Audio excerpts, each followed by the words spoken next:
As I stared at the footage on my screen, my hands started to shake like I couldn't control them. The footage from the security cameras was grainy and distorted, showing nothing but the raw truth. In a dim corner of that nightclub, there she was, my wife, and she wasn't by herself. Getting my hands on this footage hadn't come cheap, but I quickly realized the cost of the truth was going to be way higher than I expected. That damn Christmas party? It was just the beginning of a nightmare I didn't see coming, even though, deep down, a part of me knew something was off. I remember watching Helen get ready for that party, the way she was so meticulous with every little detail. She picked out a dress and stood in front of the mirror, inspecting herself like she was preparing for something bigger than just a simple work event. Her makeup had to be perfect, and she even sprayed on a new perfume, like she was getting ready for something special. I couldn't shake this feeling of unease, but I pushed it down. I didn't want to believe what I was sensing. Helen worked as an account manager at a finance company, and for their annual holiday party, the company rented out a nightclub just before Christmas. A party with coworkers didn't seem like anything to worry about, just a chance to relax before the holidays. I had no reason to be suspicious. Our marriage was solid, at least that's what I thought. Sure, I didn't know her coworkers all that well, but it never seemed like a big deal. Helen kept her work life separate, and I always respected that. So, that night, I stayed home with our daughter. We decorated the Christmas tree, played some board games, and after I tucked her into bed, I settled in with a book.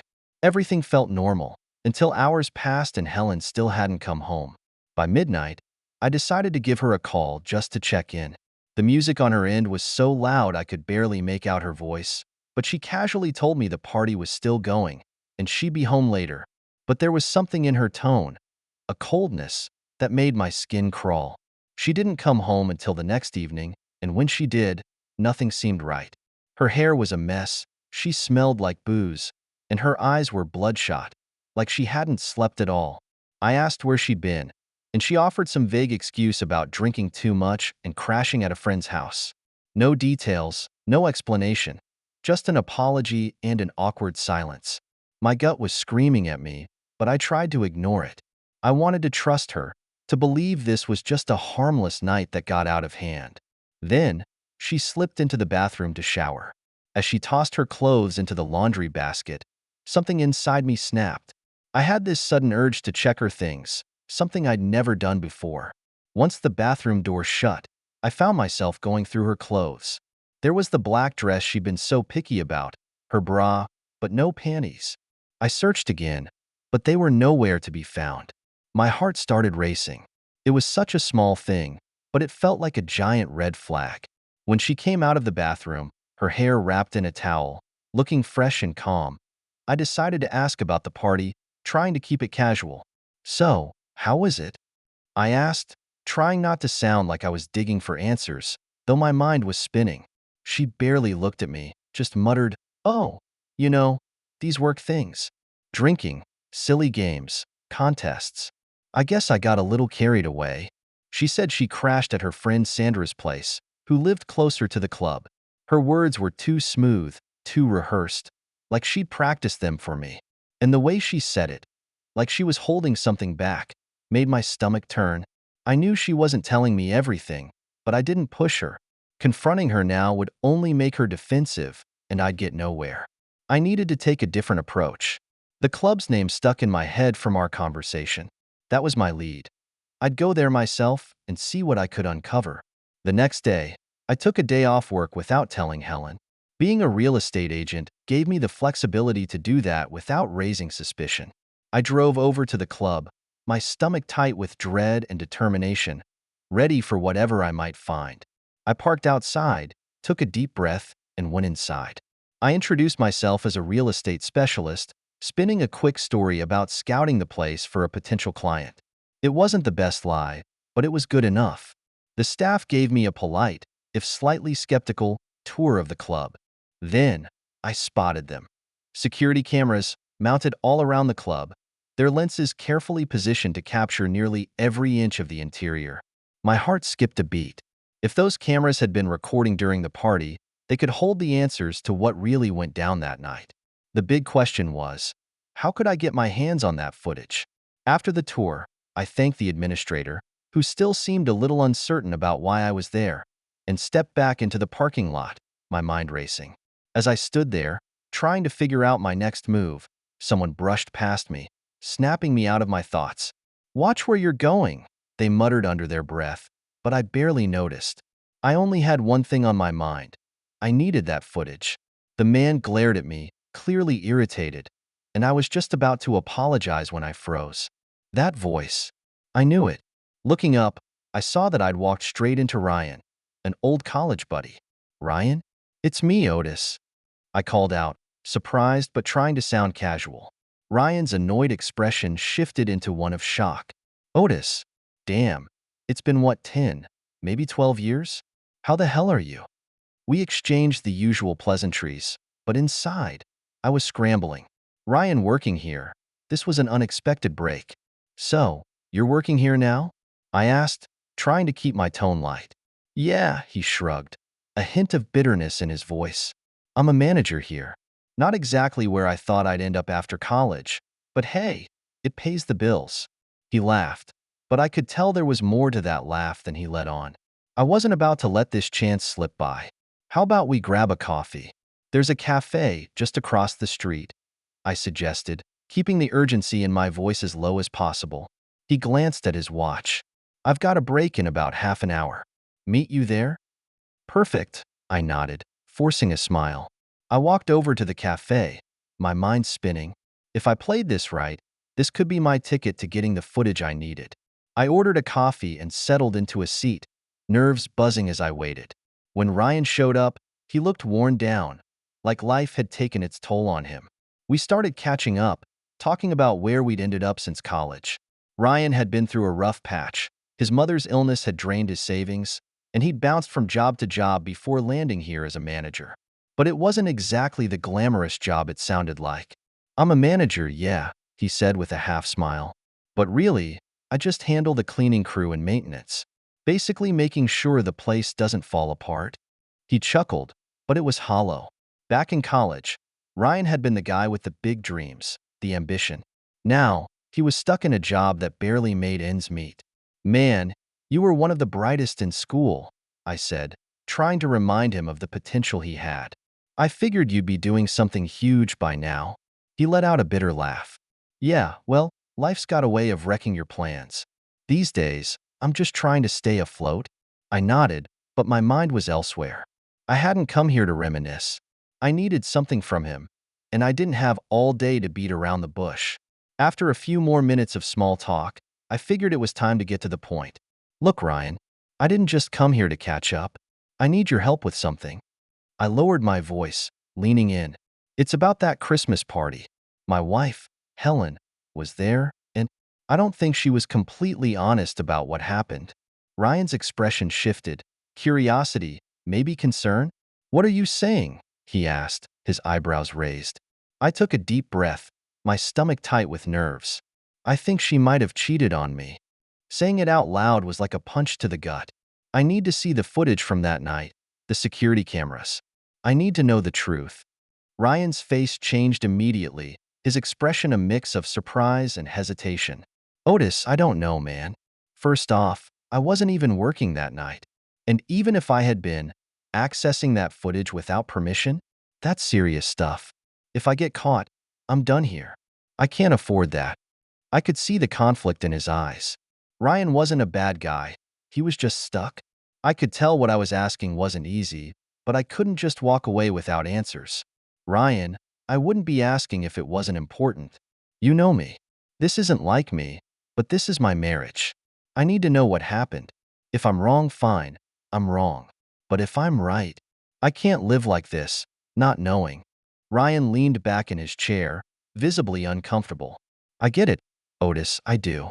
But you're asking me to risk everything. This job might not be glamorous, but it's the only one I've got right now. They're real strict about security. I'd be out of a job in a second." I paused, thinking hard. Then, a thought hit me. What if I made it worth your while? He frowned, looking at me with confusion. "What do you mean?" I pulled out my wallet, set $500 in cash on the table, and slid it toward him. Ryan's eyes darted between the money and me, his gaze full of conflict. I'm not asking you to take the risk for nothing, I said, keeping my voice low. I know it's a big ask, and this is for your trouble. If you get me that footage, I'll give you another $700. I paused, watching his reaction closely. But it's not just about the money. I've got connections. You don't belong here, stuck managing the night shift and cleaning crew. I can help you move on. I know people in real estate, tech, finance, people who can offer you a real opportunity. Ryan rubbed his face, clearly torn. I could tell the cash was tempting, and the thought of a better future probably felt like a way out of the dead-end job he was stuck in. But I could also see the hesitation, the fear of losing the only steady thing he had. Otis, man, I don't know, Ryan muttered, rubbing his forehead. He sighed heavily. If I get caught, I can't afford to lose this job. My mom's counting on me. I get it, Ryan, I said calmly. I do. But trust me, you won't get caught. I'll make sure of it. And when this is all over, I'll help you get out of here. This could be the fresh start you need. Ryan sat there for a moment, his eyes fixed on the cash, the conflict clear on his face. After a long silence, he nodded slowly, his voice barely above a whisper. All right, I'll do it. But Otis, if anything goes wrong, I'm out. You got it? Of course, I said, feeling relief flood through me. Nothing will go wrong. And once it's done, I'll make sure you have something better lined up. You have my word. We finished our coffee, and Ryan told me it would take him a couple of days to figure out how to get the footage without raising suspicion. We swapped numbers, and I promised him the rest of the cash once he had the recordings in hand. As we parted ways outside the cafe, I watched him walk back toward the club, a mix of guilt and hope twisting in my gut. I knew I was asking a lot, but I was desperate for answers. Now, all I could do was wait. But waiting didn't sit right with me. I couldn't just sit on my hands, so I decided to start helping Ryan with his job search right away. It had been too long since we'd talked, and I felt a pang of guilt knowing how long he'd been struggling. It wasn't just about the footage anymore. It was about helping a good guy find a way out. I made a few calls to my contacts in various industries, reaching out to people I trusted. Thankfully, a few came through with solid leads, and I knew I could help Ryan find something better. The days passed, and life went on. Helen acted like everything was normal, calm, cheerful, completely unaware of what I was up to. I kept my suspicions to myself, but the unease was always there, gnawing at me.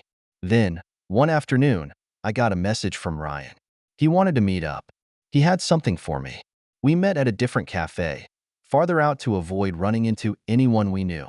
When I arrived, Ryan was already sitting, looking both anxious and a little excited. I sat down, and he leaned in, lowering his voice. Here, he said, sliding a small flash drive across the table. Everything from that night. I got all the recordings. I picked up the flash drive, my heart pounding in my chest. Did you see anything? I asked, my voice shaking slightly. Ryan looked down, fidgeting. The cameras don't cover the entire club.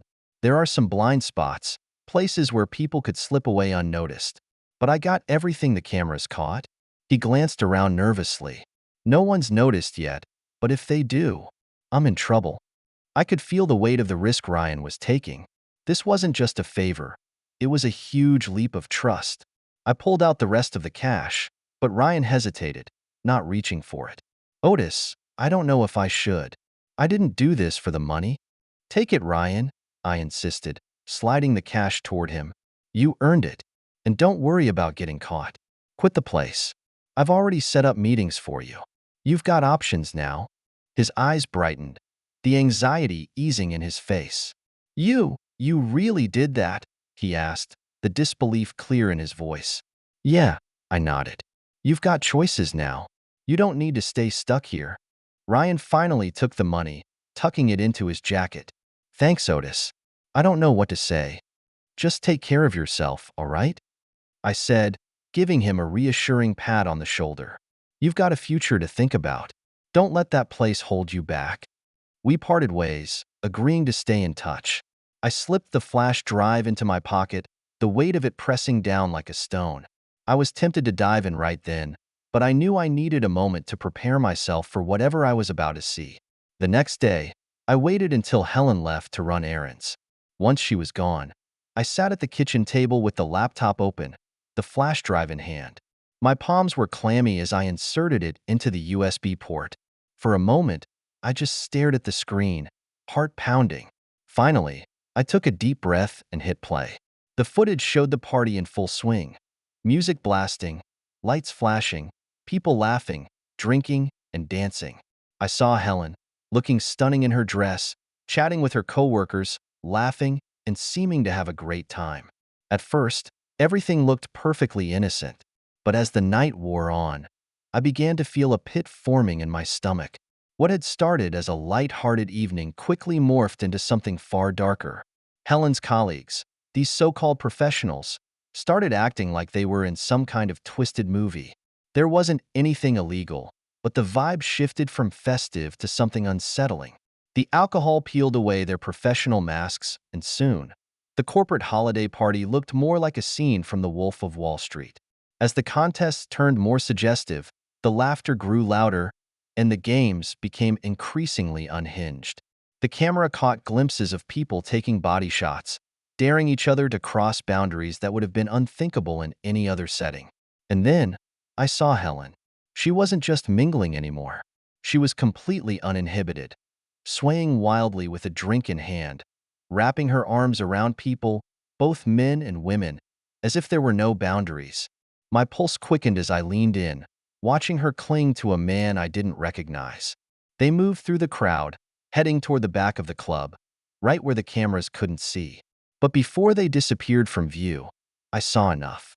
Helen leaned into him, kissing him deeply, pressing her body against his as if nothing else mattered. It wasn't a quick peck. It was a kiss that left no room for doubt. She was kissing him like she wanted it, her hands gripping him, his hands roaming freely. I could hardly breathe. This wasn't harmless flirting. This was betrayal in its most raw form. Just when I thought it couldn't get worse, another man appeared. Helen laughed, wrapping her arms around him too. They stumbled into a tangle of drunkenness, their bodies a mess of limbs as they moved toward the club's darker corners, where the cameras didn't reach. I watched, helpless, as the footage cut out, knowing exactly what was happening just beyond the frame. Minutes later, they stumbled back into view, disheveled and laughing. Helen's dress was askew, her hair a mess, makeup smudged. She fiddled with her clothes, trying to smooth out the damage like it could undo what had just happened. The two men with her were adjusting their clothes, grinning like nothing was wrong. And then I saw it, a pair of red lace panties sticking out of one of their pockets. Helen's panties. That was the final proof. The reality hit me like a punch to the gut. Helen hadn't just been unfaithful. She'd humiliated me in front of everyone. My stomach twisted, my hands began to shake, and I felt a surge of anger rise within me, nearly overwhelming me. I paused the video, staring at the screen in disbelief. There she was, caught in the act, unaware of the storm brewing in my mind. I wanted to confront her, to make those men pay. But deep down, I knew that wouldn't solve anything. I needed to stay calm. I took a deep breath, forcing myself to stay composed. This wasn't about rage. This was about moving forward. If she could betray me like this, then I had no place for her in my life anymore. It was time for a new chapter, one that didn't involve her. The next step was clear: divorce. The following morning, I contacted a lawyer specializing in high-conflict divorces. I laid everything out for him, every excruciating detail of Helen's betrayal, the footage, and my concern about protecting Ryan from any repercussions. He listened attentively, assuring me that we could use the video without implicating Ryan. And once the paperwork was in order, we'd proceed with the divorce, making sure Helen had no ground to stand on. About a week later, I received an unexpected call from Ryan. "Hey, Otis," he said, his voice filled with excitement. "Just wanted to thank you. The job lead you gave me worked out. I got a new gig. Better pay, better hours. Couldn't have done it without you." "Ryan, that's awesome," I replied, genuinely happy for him. "You deserve it, man." "I finally quit that nightmare of a nightclub," he continued, his tone lighter now. "It feels like a weight's been lifted." "That's amazing," I said, truly glad for him. "I'm proud of you." At least something positive was coming out of all this. But as things were starting to fall into place on my end, life had another surprise waiting for me. One afternoon, when Helen was out, I found her purse on the counter. Something in me urged me to look inside, and I gave in to the curiosity. Inside, I found a folded piece of paper, a doctor's report. I unfolded it quickly, and my stomach dropped when I read it. Helen had tested positive for an STD. It wasn't life-threatening, but the reality of it hit like a punch. Not only had she been unfaithful, but she'd been reckless enough to hide this from me. It wasn't just betrayal anymore. It was carelessness. I snapped a photo of the report and slipped it back into her purse. As I stood there, the rage simmering inside me, I knew this wouldn't be a simple divorce anymore. I couldn't let it go quietly. I had to act. That night, after Helen went to bed, I made my move. I grabbed her phone and began combing through her messages. It didn't take long to find what I was looking for: photos from that night at the club, ones that proved she hadn't just been careless, but that she had been so confident in her actions that she kept the proof. I noted down the names of the men in the photos and then dug into their backgrounds. It didn't take long to figure out where they lived. At first, I wanted to confront them directly, but a more calculated idea came to mind, one that would hit harder. I tracked down the wives of the men involved and set up individual meetings with them. When we met, I didn't waste time. I told them everything: the infidelity, the party, the risks their husbands had exposed them to. I showed them the pictures as undeniable proof. The reactions were exactly what I expected: shock, disbelief, rage. They were devastated, and I suggested they get in touch with my lawyer to start preparing for the fallout. With that out of the way, it was time for my final confrontation with Helen. One evening, I sat at the kitchen table, divorce papers in front of me, waiting for her to come home. When she walked in, I didn't say a word. I just handed her the papers. "What's this?" she asked, her eyes immediately narrowing in suspicion. "I know everything, Helen," I said, my voice calm and steady. "The nightclub, the men. I know what you did." Her face went pale, her hands shaking as she flipped through the pages. "What are you talking about?" she stammered, trying to hold herself together. "This is insane. You're making this up." "I'm not making anything up," I said, my tone unwavering. "I saw it all. I have the footage, Helen. I watched everything." Her eyes went wide, panic creeping onto her face as she tried to speak, but I cut her off. "I know about the doctor's visit," I said coldly, pulling out my phone and showing her the photo of the test results. "You kept this from me, and now I'm done." She fell apart, desperately trying to justify herself, rambling about how it was a mistake, how she'd been too drunk to know what she was doing. But it was too late for excuses. I had seen everything I needed to see. I slid the divorce papers across the table, my voice firm and unwavering. "You'll sign these, Helen. No fight, no drama. If you don't, I'll make sure everyone knows what you did. I'll show them the footage, the test results, everything." Her face twisted with rage, but she had nothing left to fight with. "You bastard," she spat, her voice shaking with anger. But I stood up, feeling more in control than I had in weeks. "Sign the papers, Helen," I said, walking away from the table, my voice cold. "We're done here." I left her standing there, seething in defeat, knowing her lies had caught up with her at last. Later that night, Helen came to me, her face streaked with tears. "Otis, please," she whispered, her voice trembling. "We can fix this. I'm so sorry. I'll do whatever it takes. Just don't throw everything away." But I was already beyond the point of forgiveness. "Helen, it's over," I said flatly. "I'm not interested in apologies. You made your choices. Now you'll face the consequences." That was the last time her words would sway me. I turned and walked away, feeling a weight lift off my chest as I left her pleas behind, finally closing this painful chapter. She sobbed, begged for another chance. But nothing she said could undo the betrayal or erase the images of her actions burned into my mind. I told her again. She had to face the consequences. I was done with excuses, done with her lies. As the divorce proceeded, my lawyer handled everything with care, making sure to keep Ryan's involvement completely out of the picture. By then, Ryan had moved on to a new job and left the nightclub behind. Helen had nothing to defend herself with in court. With the evidence against her, the process moved forward smoothly. But then came a curveball. Mason, the man from the party, wasn't taking things well. Apparently, the fallout from his affair with Helen had wrecked his marriage. One evening, while I was going about my business, he showed up near my house. I didn't see him at first, but I could sense the tension. Eventually, he confronted me, spewing anger and blaming me for ruining his life. I looked him dead in the eye, shaking my head. "Mason, you did this to yourself?" I said, ready to walk away. But before I could, he threw a punch. Maybe he thought he'd catch me off guard, but what he didn't know was that I'd been training in boxing for years. His punch barely grazed my cheek, and within seconds, I had him on the ground, unconscious.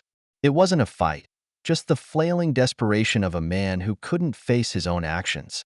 I didn't feel any satisfaction, just a quiet, pitying regret. And that was it. The divorce went through. I got full custody of my daughter. We divided the assets, and Helen had to face the consequences of her choices. I was finally free, free from the lies, the pain, and the chaos she had brought into my life. A few weeks later, Ryan invited me to his birthday party. It was a small gathering, just a few close friends. To my surprise, I met someone there. Someone kind, with a spark I hadn't felt in a long time. We hit it off immediately, talking and laughing with her. I felt a sense of something I hadn't felt in months: hope. Life could be bright again. Maybe, just maybe, things were finally starting to look up. Subscribe so you don't miss new stories on the channel.